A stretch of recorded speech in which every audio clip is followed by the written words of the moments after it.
Hello students, मैं VK sir अपने YouTube channel में आप लोग का स्वागत करता हूं। तो जैसा कि बेटा हम लोग कल की क्लास में मैनेजमेंट अकाउंटिंग पढ़े थे, आज हम सोच रहे हैं थोड़ा इनकम टैक्स ही पढ़ा दें। जैसे कि मानसिक अनुजिया भी जुड़ी हुई हैं, उनके यहाँ मैनेजमेंट अकाउंटिंग है नहीं और इनकम टैक्स और कारपोरेट अकाउंटिंग दो है, तो वो भी साथ साथ पढ़ते रहें। तो मैं उसको फिर पढ़ाऊँगा जो जहाँ पर छोड़ा गया, ऐसी बात नहीं है। आज हम इनकम टैक्स जो भी मतलब इसमें छूटा हुआ पॉइंट है उस पॉइंट के विषय में डिस्कस करते हैं, ठीक है। और आपको ये मैं ज़रूर कहूँगा कि आप वीडियोस जो भी मिले उसको पूरा देखिए, नोट्स बनाइए। देखिए भले ही लॉकडाउन का समय, लेकिन एग्ज़ाम ऐसे समय पर हो जाएगा कि आपको लगेगा आपकी तैयारी नहीं है, तो कम से कम आप अपना युद्ध कभी भी हो, लेकिन आप अपनी मजबूती, अपनी सेना, अपने आप को एकदम तैयार रखना चाहिए, ठीक है। यही असफलता दिखाई जाती है जब जो है आप लोग पेपर टलता है या कोई कार्ड आ जाता है तो आप लोग एकदम अस्थायी रूप से बैठ जाते हैं। तो आज का एक एग्ज़ाम हो जाता है तो सब दिन की पढ़ाई ख़त्म हो जाती है, इसलिए मेंटेन रखिए। इसलिए मैं फिर से क्लास चलाया हूँ कि आप लोग मेंटेन रखें, ठीक है। वीडियो लंबे नहीं हो पाएंगे कि जो है मैं प्रयास करूँगा ज़्यादा से ज़्यादा चीज़ें देने के लिए। थोड़ा अभी जब तक हमारे पास कैमरे की व्यवस्था ना हो जाए, मैंने आपको सबको बता दिया भाई, अगर हो सके तो फीस थोड़ा समय से जमा करा देंगे 1-2 दिन में, तो हम कैमरे की व्यवस्था कर लेंगे, तो आपके साथ बेहतर से बेहतर कार्य किया जाएगा, ठीक है। मैं आपसे एक्स्ट्रा नहीं ले रहा हूँ, मतलब आप अपनी फीस ही अगर जमा करा देते हैं इधर तो आप लोगों के लिए हम कैमरे की व्यवस्था कर लेंगे, ठीक है। बढ़िया से क्लास चल पाएगी, ठीक है। चलिए तो हम शुरू करते हैं। इनकम फ्रॉम सैलरी शुरू किए थे, जहाँ पर छोड़े थे वहीं से आगे बढ़ा रहे हैं, बिल्कुल छोड़ नहीं रहे हैं। इनकम फ्रॉम सैलरी में रिटायरमेंट बेनिफिट का चैप्टर पढ़ रहे थे ना, तो रिटायरमेंट बेनिफिट में 2-3 पॉइंट हम लोग पढ़, जैसे किसी भी कर्मचारी जब रिटायरमेंट लेता है तो रिटायरमेंट होने पर उसको पेंशन मिलती है, ग्रेच्युटी मिलती है ना। तो पेंशन हम लोग पढ़ चुके हैं, ग्रेच्युटी पढ़ चुके हैं, रिट्रेचमेंट जो रिट्रेचमेंट का कंपनसेशन होता है उसको भी पढ़ चुके हैं, और पेंशन भी पढ़ लिए हैं। 4 टॉपिक क्लियर कर लिए हैं। 5वां टॉपिक और BRS के लिए तो कुल 6 ही होते हैं, 6 आपको बताया गया था, तो 5वां 6वां 2 पॉइंट इसमें बचा हुआ है। पहले 2 पॉइंट को क्लियर किया जाएगा, उसके बाद अगले चैप्टर की ओर बढ़ा जाएगा, ठीक है। तो आज की जो हेडिंग होगी, पहला 4 हम लोग क्या क्या पढ़ लिए पहले आप जान लीजिए। हम लोग पढ़ लिए हैं, इसमें पेंशन पढ़ चुके हैं, पेंशन पढ़ चुके हैं, ग्रेच्युटी पढ़ चुके हैं, और आपका पेंशन हो गया, ग्रेच्युटी हो गया, और कंपनसेशन ऑन रिट्रेचमेंट, ठीक। पेंशन हो गया, ग्रेच्युटी होगी, और कंपनसेशन और रिट्रेचमेंट हो गया। और एक टॉपिक पढ़ लिए हैं, उसका क्या नाम है जरा आप लोग बताइएगा, कमेंट में बताएंगे। एक टॉपिक और पढ़ चुका है, हम लोग पढ़ लिए हैं, ग्रेच्युटी, पेंशन, और क्या है एक टॉपिक और था जो नहीं याद आ रहा है, वो था लीव सैलरी, है ना। क्या है? लीव सैलरी है, तो लीव सैलरी नोट कर लेंगे, लीव सैलरी। ये 4 टॉपिक हम लोग पढ़ लिए हैं, और 5वां टॉपिक जो है उसका हेडिंग डालेंगे आप लोग। 5वां टॉपिक जो आपको पढ़ना है उसका क्या नाम है भाई? Sum received on voluntary retirement, some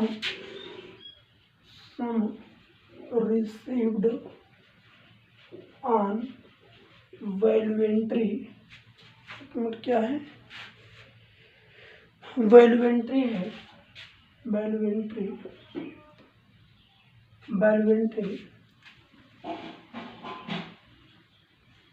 retrenchment, voluntary retrenchment या रिटायरमेंट, जो बताया गया है सेक्शन 10 सबसेक्शन 10 में, 10 सबसेक्शन 10C में बताया गया है, ठीक। तो सम रिसीव्ड ऑन वैल्यूएंट्री, इसको VRS शॉर्ट में क्या बोलते हैं? VRS, voluntary retirement service.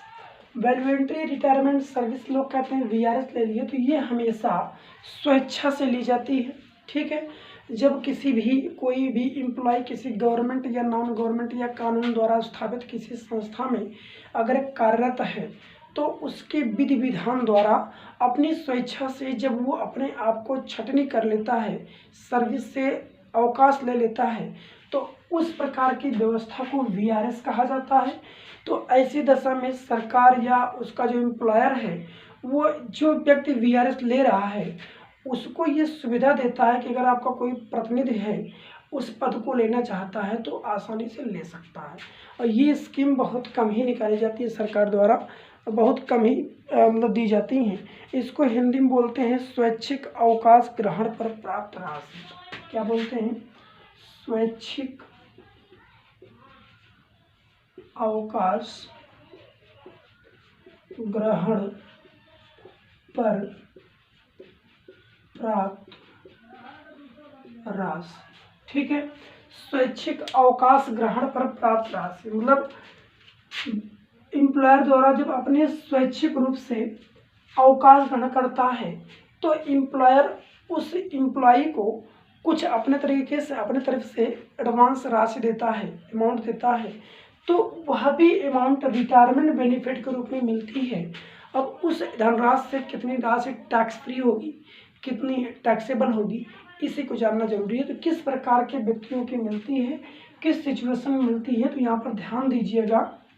जो ये सर्विस है किसी सार्वजनिक क्षेत्र की कंपनी, लिख लेंगे किसी सार्वजनिक क्षेत्र की कंपनी हो गई, मतलब किसी सार्वजनिक क्षेत्र की कंपनी है, उस कंपनी में कार्यरत एम्प्लॉई है, तो उस एम्प्लॉई को अगर वो स्वेच्छा से अवकाश ग्रहण कर रहा है तो एम्प्लॉयर द्वारा एक मुश्त राशि दी जाएगी। या किसी, ऐसे लिख सकते हैं, किसी सार्वजनिक क्षेत्र कंपनी या किसी कानूनी प्रक्रिया द्वारा स्थापित संस्था, ठीक है, किसी कानूनी प्रक्रिया द्वारा स्थापित जो संस्था है उस संस्था के अंतर्गत कार्यरत जो भी कर्मचारी लोग हैं, या कह सकते हैं सहकारी समिति, सहकारी समितियों के अंतर्गत, है ना, सहकारी समितियों के अंतर्गत कार्यरत जो कर्मचारी हैं उन कर्मचारियों द्वारा स्वैच्छिक अवकाश ग्रहण करने पर एक मुश्त, है ना, एक मुश्त। इन तीन सिचुएशन में किसी सार्वजनिक कंपनी क्षेत्र की कंपनी हो, किसी कानूनी प्रक्रिया द्वारा स्थापित कोई संस्था हो, या कोई सहकारी समिति हो, है ना, या कोई विश्वविद्यालय में कार्यरत कर्मचारी हो, है ना, भारतीय तकनीकी संस्थान या केंद्रीय सरकार द्वारा अधिसूचित कोई संस्था है। ठीक, इन सबके द्वारा, इन सब में, इन संस्थाओं में कार्यरत कर्मचारी, है ना, कार्यरत जो कर्मचारी है वह स्वैच्छिक अवकाश ग्रहण करता है ना। जो किसी भी तरह से संस्था में कार्यरत कर्मचारी है स्वैच्छिक अवकाश ग्रहण करता है, तो स्वैच्छिक अवकाश ग्रहण करने पर उस कर्मचारी को एक मुश्त, है ना, तो इस कर्मचारी को क्या दी जाती है? एक मुश्त राशि दी जाती है।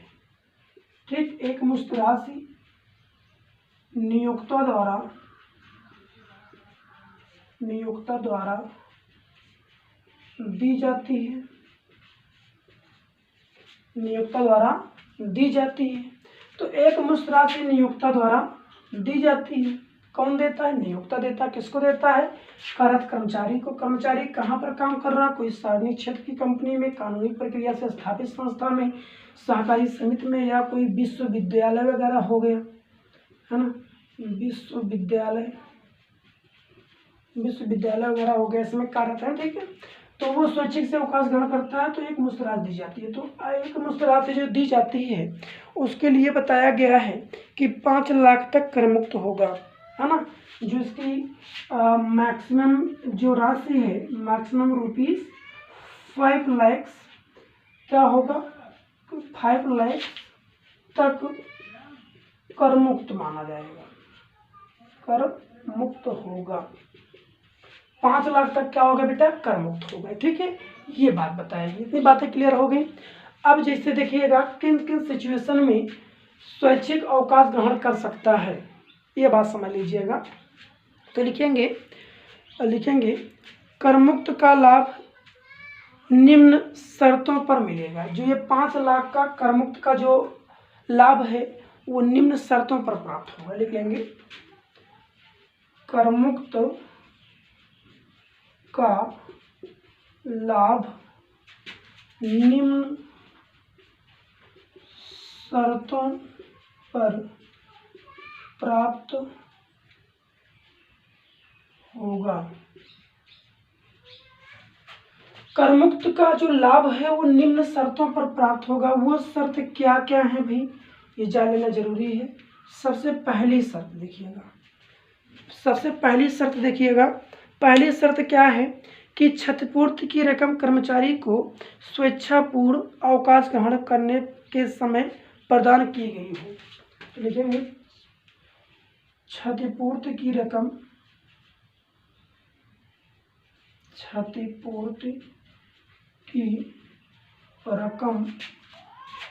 कर्मचारी को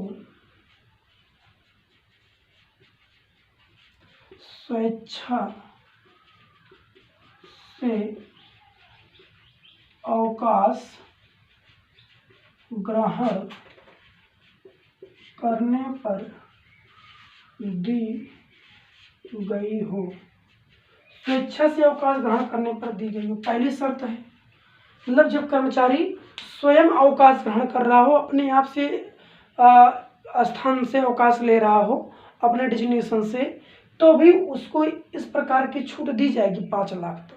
अगर उसको कोई रिट्रेचमेंट एम्प्लॉयर कर रहा है तो नहीं होगा ऐसा। अगर वो स्वेच्छा से, हम कर्मचारी हैं और हम कुछ ऐसी गवर्नमेंट संस्था में काम कर रहे हैं, हम स्वयं से अपने कार्यभार को त्याग रहे हैं, तो जो नियोक्ता द्वारा एक मुश्त दी जाएगी तो 5 लाख तक क्या होगा, कर मुक्त होगा। चाहे जैसे एम्प्लॉय हो, चाहे गवर्नमेंट हो, है ना। और गवर्नमेंट संस्था के लिए ये अलाउ भी है कि ना गवर्नमेंट के लिए है भी नहीं। ठीक, तो क्षतिपूर्ति की रकम कर्मचारी को स्वेच्छा से अवकाश ग्रहण करने पर दी जाती है। दूसरा, इस योजना के अंतर्गत कर्मचारी आते हैं जिन्होंने 10 वर्ष की सेवा पूरी कर ली हो और फिर वे 40 वर्ष की आयु पूरी कर चुके हैं। तो पहली कंडीशन क्या है, 10 वर्ष की सेवा तथा 40 वर्ष की उम्र या उम्र पूरी कर चुके हों। ठीक, मतलब 10 वर्ष की सेवा कर लिया हो और 40 वर्ष की उम्र पूरी हो चुकी हो, तभी ये आपको सुविधा मिलेगी। अगर आप अपने से स्वेच्छा से अवकाश लेना चाहते हैं और अवकाश लेने पर जो एक राशि अमाउंट मिल रही है उस पर छूट भी लेना चाहते हैं, कर मुक्त मतलब कर से मुक्त होना चाहते हैं, तो आपकी कम से कम सेवा 10 वर्ष आपने उस स्थान पे 10 वर्ष सेवा किया हो और आपकी उम्र कितनी हो चुकी हो, 40 वर्ष, तभी आप BRS ले सकते हैं। उसके पहले आप BRS नहीं ले सकते हैं। ठीक, अगला पॉइंट क्या है, यह कंपनी या सहकारी समिति के संचालक पर पूर्ण लागू नहीं होती। लिखेंगे यह संचालकों पर लागू नहीं होती है। मतलब जो ये BRS की सुविधा है ये संचालकों पर लागू नहीं होती, केवल कर्मचारियों पर लागू होती है, डायरेक्टर पर लागू नहीं होती है। चौथा पॉइंट नोट करेंगे, चौथा पॉइंट लिखेंगे, स्वैच्छिक अवकाश ग्रहण करने पर योजना कर्मचारियों की कुल संख्या में कमी करने के उद्देश्य से बनाई गई हो, है ना। कर्मचारियों की कुल मतलब यह इसका जो उद्देश्य है कर्मचारियों की संख्या में कमी लाना। लिख लेंगे यह सुविधा या योजना कर्मचारियों की संख्या में कमी करने के उद्देश्य से बनाई गई हो, है ना। मतलब ये जो सुविधा है या ये जो योजना है, ये योजना किसके लिए हो? कर्मचारियों की संख्या में कमी करने के उद्देश्य से लागू की गई हो। तो भाई स्वेच्छा से अगर वो जाना चाहता है तो संस्था में कर्मचारियों की कमी हो रही है, उसको बढ़िया से एक मुस्कुरा से देकर विदाई कर दी जाएगी। ठीक है, तो ये कुछ शर्तें हो गई, इसको आप समझ गए होंगे। अब हम कल आपको बताएंगे कि इसमें जो अधिकतम 5 लाख तक कर मुक्त होगा, इसके लिए भी कंडीशंस हैं।